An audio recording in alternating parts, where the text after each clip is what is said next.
Greetings, and welcome back to the Chronicles of Terror. Please take 2 seconds to subscribe and hit the like button. We thank you. Today we bring you 2 haunting tales of poltergeists and family tragedy. We hope you sit back and enjoy these disturbing stories about the supernatural. Story 1, Episode 1, The Shadows of Ashford Manor. I was just 12 years old when the shadows came to life, and whispers filled our home with fear. My name is Emily Preston, and this is my story. It all started in the winter of 1975 when my family moved into Ashford Manor, an old, sprawling farmhouse in the remote countryside of Vermont. My parents, Roger and Carolyn, my 3 sisters, Sarah, Lily, and Sophie, and I were enchanted by the house's rustic charm. It was over 200 years old, full of history, and had an aura of mystery that drew us in. The enchantment quickly faded as the days turned into weeks. Strange occurrences started almost immediately. At first, it was little things. Doors creaking open on their own, cold spots in certain rooms, and the occasional whisper that seemed to float through the hallways. We shrugged them off as quirks of an old house, but the unease was impossible to shake. The first time I saw her, I was playing in my room. She was a woman in a gray dress, her head hanging to one side as if her neck had been broken. Her eyes were empty, and her presence brought a stench of rotting flesh. I screamed, but when my mother came running, the woman was gone. The look of concern on her face told me she believed me, even if she didn't understand. The activity escalated rapidly. Furniture would move on its own, sometimes blocking doors or tipping over. We heard disembodied voices calling our names, and objects would fly across the room with no apparent cause. The nights were the worst. I often woke up to find myself levitating above my bed, held by an unseen force. The terror was indescribable. One night, my sister Sarah was sitting at the kitchen table doing her homework when the chair beneath her suddenly pulled away, causing her to crash to the floor. She looked around in bewilderment, her books and papers scattered, while the rest of us stood frozen in fear. My father tried to rationalize it, claiming it must have been a weak chair leg, but deep down, we all knew better. In another terrifying incident, we were gathered in the living room when the temperature suddenly dropped. Our breath turned to mist, and an overwhelming sense of dread filled the room. The lights flickered, and then, without warning, the heavy oak coffee table lifted into the air and flipped over, crashing down inches from my mother. She screamed, clutching us close, as my father tried in vain to confront the invisible force. My mother bore the brunt of the haunting. She would wake up with mysterious bruises and scratches, her skin marked by invisible claws. One night, I watched in horror as she was lifted from her bed and thrown across the room. We were helpless against the malevolent force that had invaded our home. Desperate for answers, my mother began researching the history of Ashford Manor. She discovered that the house had a dark past filled with tragedy and death. One name stood out, Abigail Bishop, a woman accused of witchcraft in the early 19th century. She was said to have sacrificed an infant to Satan and cursed the land, though she was never formally charged. The more my mother learned about Abigail, the more convinced she became that her spirit was the one tormenting us. In the fall of 1976, after nearly 2 years of relentless activity, my parents sought help from renowned paranormal investigators Sam and Marie Thompson. They arrived at Ashford Manor and immediately sensed the malevolent presence. Marie, a clairvoyant, confirmed the presence of several spirits, with Abigail Bishop being the most powerful and vengeful. The Thompsons conducted numerous investigations, documenting their findings and performing seances to communicate with the spirits. During one particularly intense seance, Marie had a vision of Abigail's life, confirming my mother's research. The Thompsons believed that Abigail viewed my mother as a threat and wanted to drive her out of the house. The seances were both revealing and dangerous. During one session, the room grew cold and the air thickened with an oppressive energy. We held hands, forming a circle, while Sam called out to the spirits. Suddenly, a gust of wind whipped through the room, extinguishing the candles. In the darkness, we heard Abigail's voice, filled with rage and malice, demanding that we leave her home. My mother began to convulse, her eyes rolling back in her head, as an unseen force seemed to pull her from her chair. Sam shouted prayers, trying to break the connection while we watched in terror. Despite the Thompsons' efforts, the haunting continued. The family developed coping mechanisms, learning to live with the spirits and avoiding certain areas of the house. The relentless fear took a toll on all of us, but we found strength in each other. The bond between us grew stronger, a beacon of light in the darkness that surrounded us. In the summer of 1979, as the activity began to decline, we made the difficult decision to leave Ashford Manor. We moved to a small town in Georgia, hoping to escape the torment and find peace. The haunting did not follow us, but the memories of our experiences remained etched in our minds. For a few months, we lived in peace and without incident. Then we received the letter. So concludes episode 1 of our story. We will now finish our tale. Story 1, episode 2, The Williams House. In August 1980, shortly after we settled into our new home, my mother received a letter from Peggy Williams, a single mother living in a council house in Ashford, England. Peggy and her 4 children, Margaret, Janet, Johnny, and Billy, were experiencing phenomena eerily similar to what we had endured. The banging noises, the flying objects, and the cold, malevolent presence centered around Janet, who was 11 years old. The family was terrified and desperate for help. Remembering the Thompsons' assistance, my mother reached out to them on Peggy's behalf. Sam and Marie traveled to Ashford to investigate. Upon arrival, Marie immediately sensed the dark presence in the Williams home. She believed that a demonic entity was causing the disturbances. The Thompsons conducted their own investigations, working alongside local paranormal researchers. They held seances and used various spiritual tools to communicate with the entity. The most compelling evidence of the haunting came from Janet. She began speaking in a deep, gravelly voice, claiming to be Peter Flynn, a previous resident of the house who had died there. The voice provided specific details about Peter's life and death, information that Janet could not have known. These details were later confirmed by Peter's son, adding credibility to the voice's authenticity. In addition to the voices, the family and investigators witnessed numerous physical attacks on Janet. She was slapped, pinched, and scratched by unseen hands. On several occasions, she was thrown across the room with great force.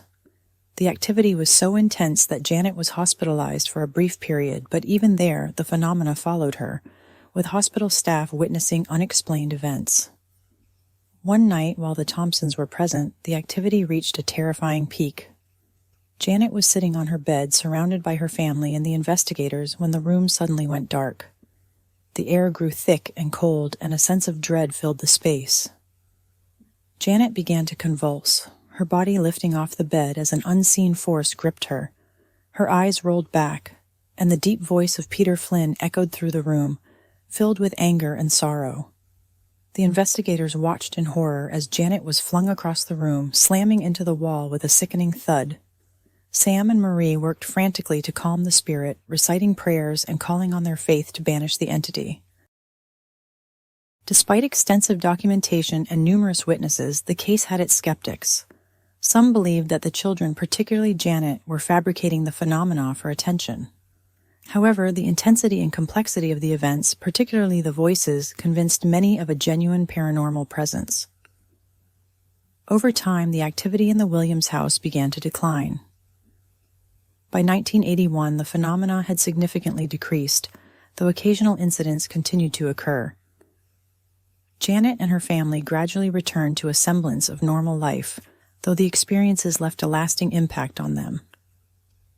In later years, Janet admitted that while some events were exaggerated, the majority of the haunting was real. She maintained that the voices and the physical attacks were genuine and not something she could have faked. The case remains one of the most well-documented and debated hauntings in paranormal history. Both Ashford Manor and the Williams house remain symbols of the unknown, reminders of the shadows that can lurk just beyond the veil of our reality. The stories of my family and the Williams family highlight the enduring enigma of the paranormal and the tireless efforts of investigators like the Thompsons to understand and mitigate the effects of such phenomena. To this day, I can never forget the terror that haunted my childhood, the voice of Abigail Bishop, the shadow that stood behind me.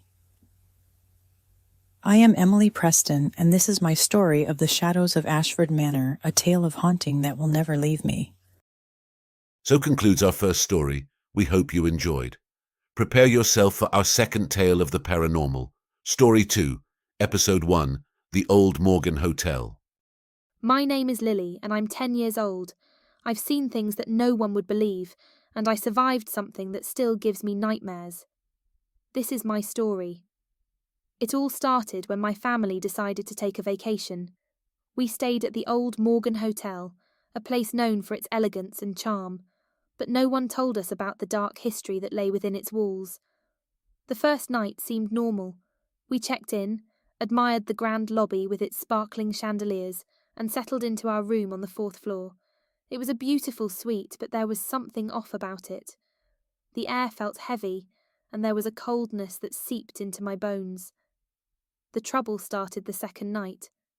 It began with little things, my toys moving on their own, doors creaking open by themselves and whispering voices in the dead of night.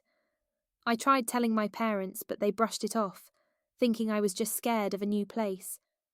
Then, on the third night, things got worse. I was lying in bed, trying to sleep, when I heard a loud crash in the bathroom. I jumped out of bed and tiptoed to the door. The mirror was shattered, and written in the condensation on the glass was a single word: leave. I ran back to my bed, heart pounding. That's when I saw him, a dark figure standing at the foot of my bed. His eyes glowed red, and his mouth twisted into a cruel smile. He whispered my name. Lily. I screamed. My parents rushed in, but by then the figure was gone. They saw the broken mirror, and finally believed me. We decided to leave the hotel the next morning. But the hotel had other plans. On the 4th night, the horror escalated. As we hastily packed, the room erupted into chaos. Objects flew off shelves, the walls trembled, and a deafening roar filled the air. The sound was like nails on a chalkboard, a relentless screech that made my ears ring and my head throb.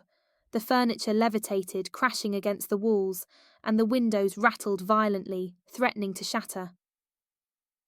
In the midst of the chaos, I was separated from my parents.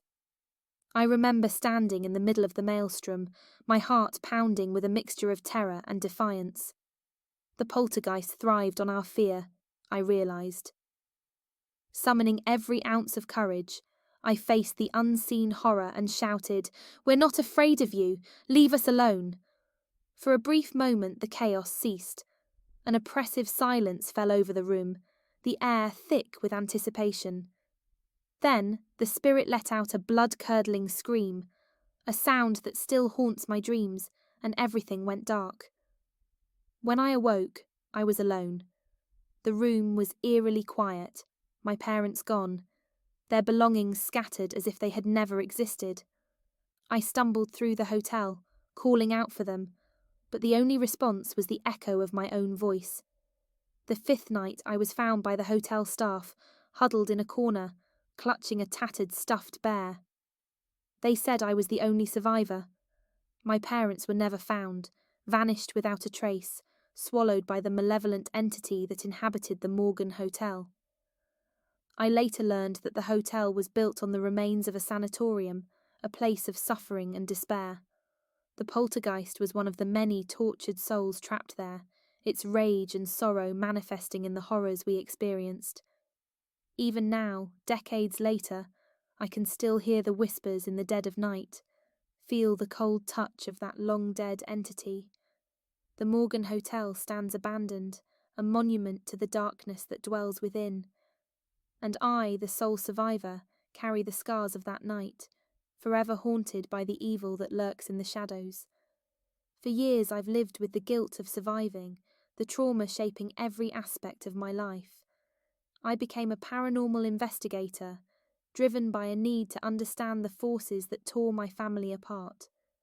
The experiences I've had since then have only confirmed what I felt as a child, that there are things in this world beyond our comprehension, things that lurk in the shadows, waiting for the right moment to strike.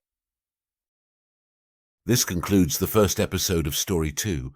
We continue the tale with Episode 2 of The Old Morgan.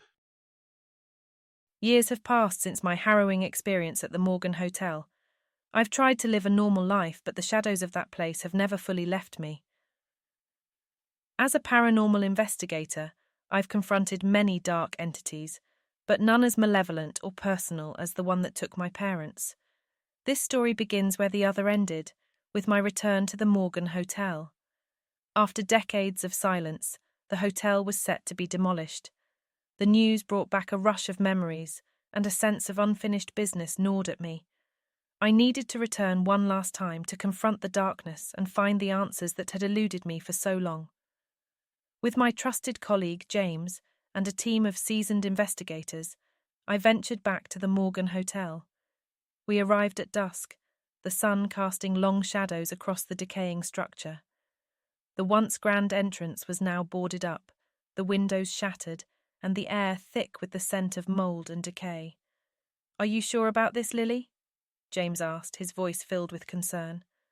"I have to be," I replied, steeling myself. "I need to know what happened to my parents." As we entered the hotel, the oppressive cold that I remembered so well wrapped around us. The lobby was a scene of desolation, dust and debris covering the once polished floors. We set up our equipment, ready to document any paranormal activity. The first night was filled with anticipation and tension. We explored the hotel, setting up cameras and sensors in strategic locations.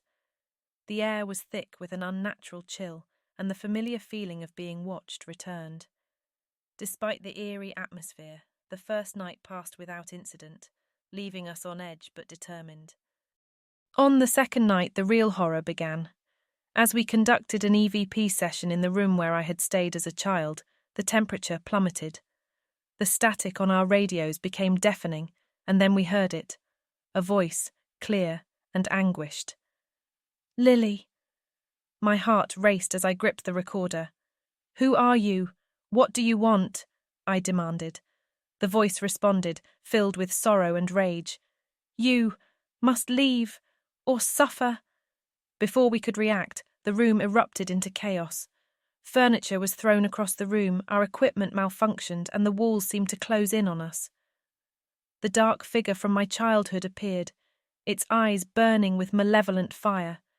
It lunged at us, and we barely escaped, scrambling out of the room in terror. The third day was spent in preparation for our final confrontation. We researched the history of the hotel, uncovering the dark secrets of the sanatorium that once stood on the site.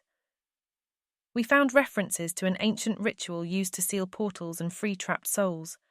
Armed with this knowledge, we prepared for the night ahead. As night fell, the oppressive cold returned, and the hotel seemed to come alive with malevolent energy. We gathered in the heart of the building, candles flickering in the darkness. We began the ritual, chanting the incantation to close the portal and free the trapped souls. The air grew thick with tension as the shadows stirred. The dark figure appeared once more, its rage palpable. It attacked with a ferocity we hadn't encountered before. The building shook violently, and debris rained down around us. "Hold your ground!" James shouted, but fear was gripping us all. Suddenly, the entity turned its focus on me. I felt an icy grip around my throat, lifting me off the ground. My vision blurred as the life was being choked out of me. In a final, desperate act, I continued the chant, my voice barely a whisper. The entity screamed, a sound that pierced my very soul. The room exploded with light, and I was thrown across the room, landing hard on the floor. Pain shot through my body, but I forced myself to continue the chant. The light grew brighter, and the entity's screams became more distant. I could feel the portal closing, the malevolent energy dissipating. But as the light faded, I realized the price of our victory. I was alone. My team had vanished, consumed by the darkness. The hotel was silent, the oppressive cold replaced by an eerie calm. I struggled to my feet, my body battered and bruised. I stumbled through the desolate halls, calling out for James and the others, but the only response was the echo of my own voice. As I reached the lobby, I felt the last of my strength fading. I collapsed to the floor, my vision dimming. The last thing I saw was the dark figure standing over me, its eyes filled with a twisted satisfaction. The Morgan Hotel claimed me that night. just as it had claimed my parents all those years ago. The poltergeist had finally taken its revenge, and the hotel remained a monument to the darkness that dwelled within. As my consciousness slipped away, I understood the true horror of the Morgan Hotel. It wasn't just a place of haunted memories. It was a trap, a living entity that fed on the fear and suffering of those who dared to enter. And now I was part of its story, forever bound to the shadows. I found Lily in the lobby, her body lifeless on the floor. The dark figure stood over her, its eyes filled with twisted satisfaction. I felt a chill run down my spine as I realized the truth. The Morgan Hotel had claimed its final victim. My name is James, the sole survivor of that night, left to tell the story of the bravest woman I've ever known. Lily faced the darkness head on, sacrificing herself to close the portal and free the trapped souls. The Morgan Hotel remains a monument to the evil that dwells within, a place where the shadows whisper and the walls remember. That concludes our 2 stories on the paranormal and ghastly poltergeists. Thank you for joining us on this eerie journey through the unknown. Remember, the next time you hear a whisper in the dark or see a shadow out of the corner of your eye, it might just be one of these stories come to life. Hopefully these tales earned your subscription today. We will see you soon with our next Chronicle of Terror.